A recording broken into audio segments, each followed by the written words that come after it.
Donc nous allons terminer la première partie de cette table ronde avec Jamel Al-Hamari.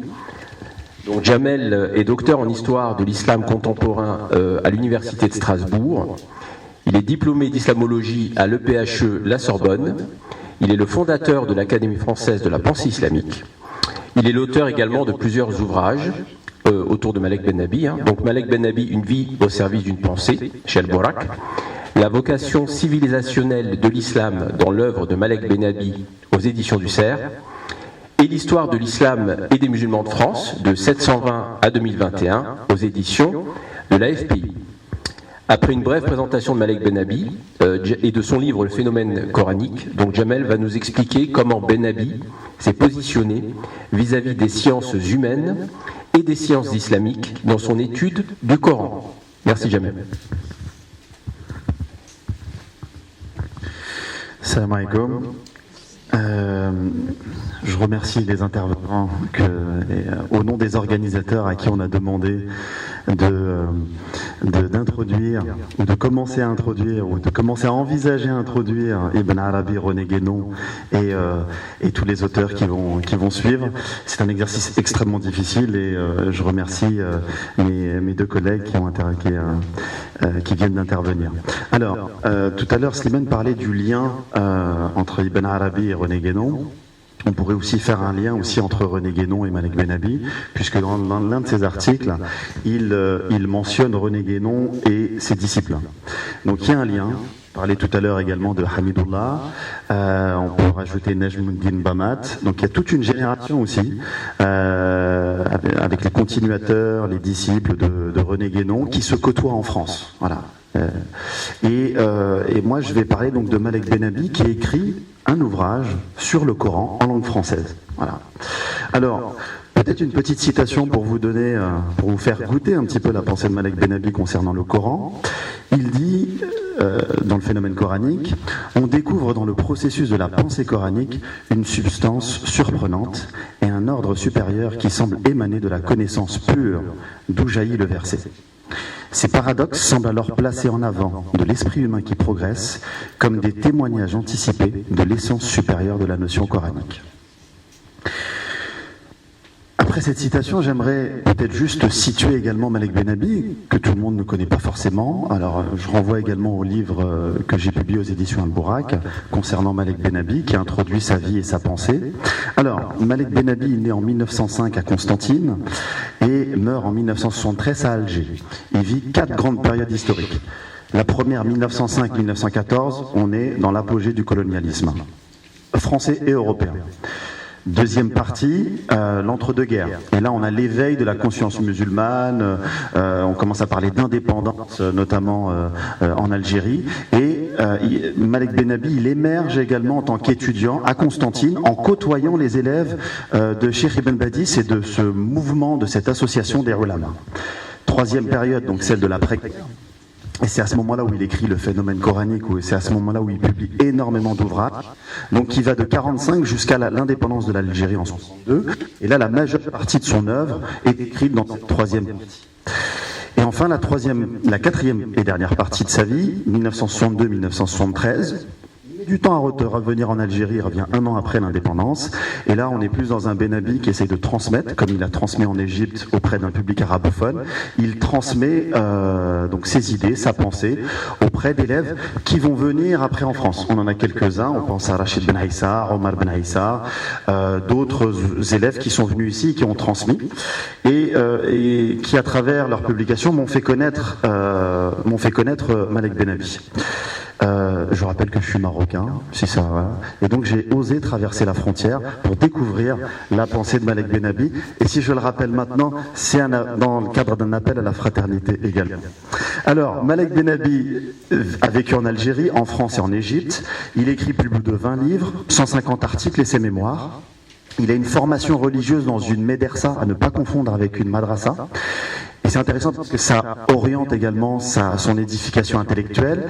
C'est qu'à l'époque, les médersa ont été créés par l'administration coloniale pour les hôpitaux, pour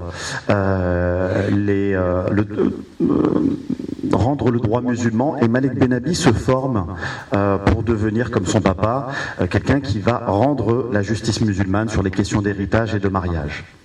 Il a une formation littéraire très poussée, c'est quelqu'un qui a une culture générale extraordinaire, et il va également se former sur le plan scientifique à partir des années 30 quand il vient en France. Ce qu'il faut savoir, c'est que Malek Benabi, il écrit dans un contexte colonial. Là, aujourd'hui, c'est facile d'écrire. Mais dans un contexte colonial, c'était compliqué. Dans une précarité économique. Toute sa vie, c'est pas quelqu'un qui a été riche dans sa vie. Et très souvent, ça a été très difficile pour lui. Voire même sur le plan affectif, parce qu'il s'est vraiment consacré à son œuvre. Et au niveau familial, ça pouvait être également compliqué. Et son livre, qui nous intéresse aujourd'hui, Le phénomène coranique, il est écrit dans un contexte de guerre. Il est obligé d'aller travailler en Allemagne en 1943, et la première version de son ouvrage, Les phénomènes coraniques, est bombardée.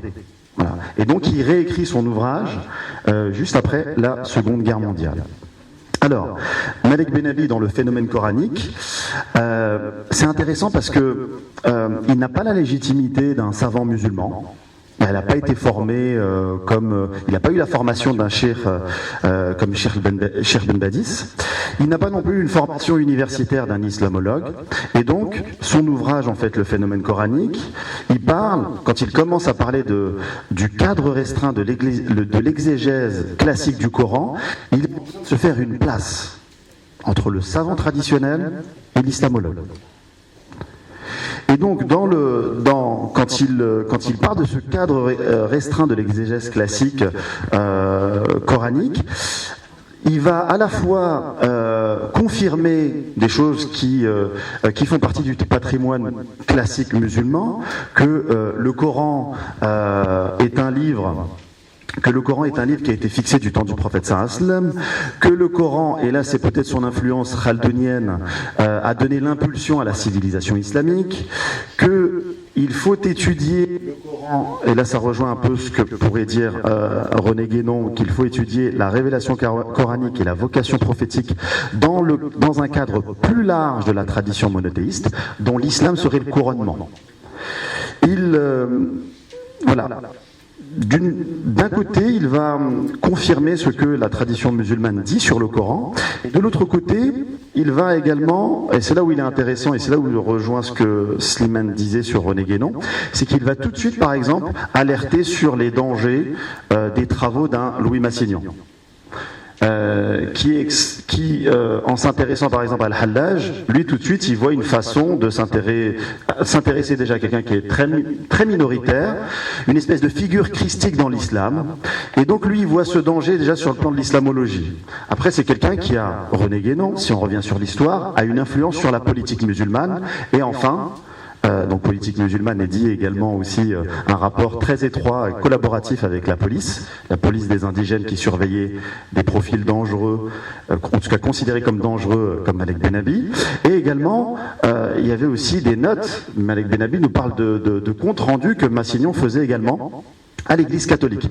Donc on a un Malek Benabi qui arrive à Paris, qui est étudiant et qui voit, en tout cas qui cerne le profil très ambivalent d'un Louis Massignon, et il voit également des savants musulmans comme le Cheikh Draz qui va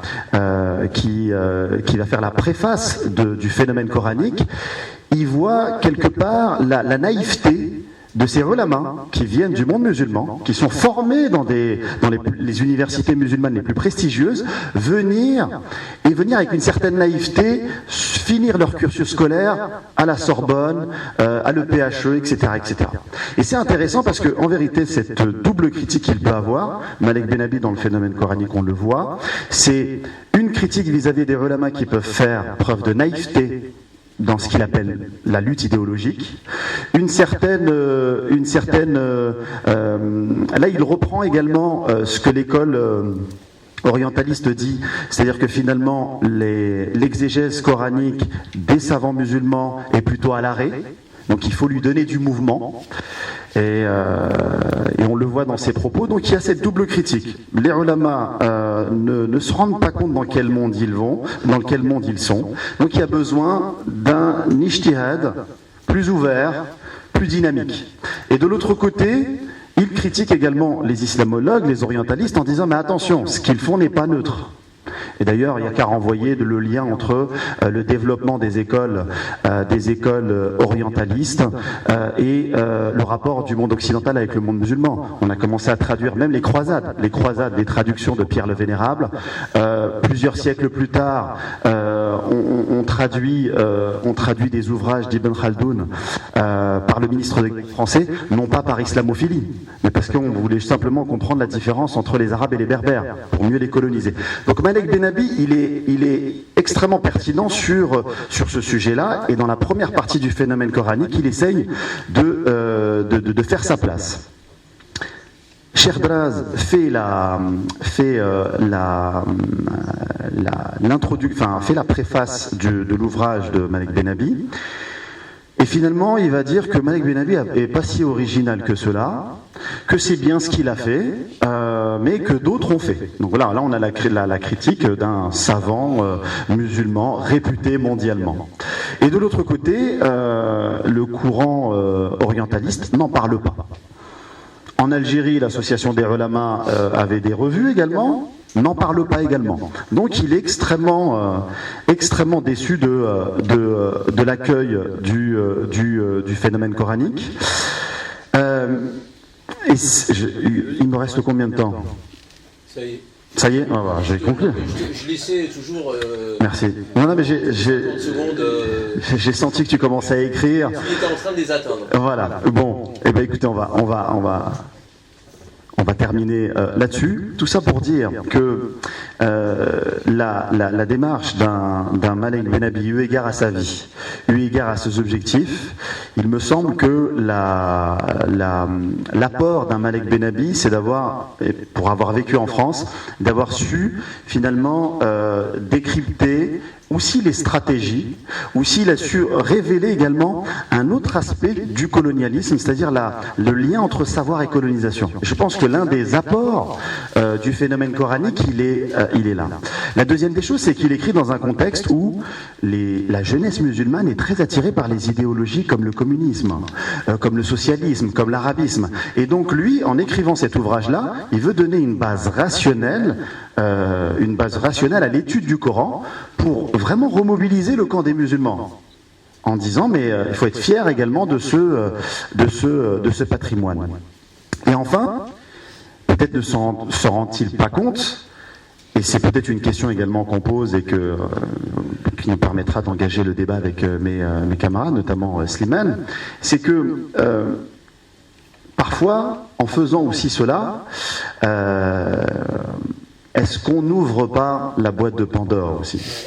C'est-à-dire réagir à ce que les orientalistes, ou réagir à un manque supposé de dynamisme des ulama, est-ce qu'à un moment donné on n'introduit pas, on n'ouvre pas cette boîte de Pandore? Est-ce qu'à un moment donné, pour essayer d'adapter les études du Coran dans le monde moderne, est-ce qu'à un moment donné la question c'est est-ce que finalement en sortant l'ijtihad de son cercle de savants, est-ce qu'à un moment donné on n'ouvre pas cette boîte de Pandore, et avec le recul que l'on a, est-ce que ça ne crée pas un certain nombre de problèmes quant à la formation que l'on doit avoir pour commencer à approcher le texte coranique? C'est une question que je pose.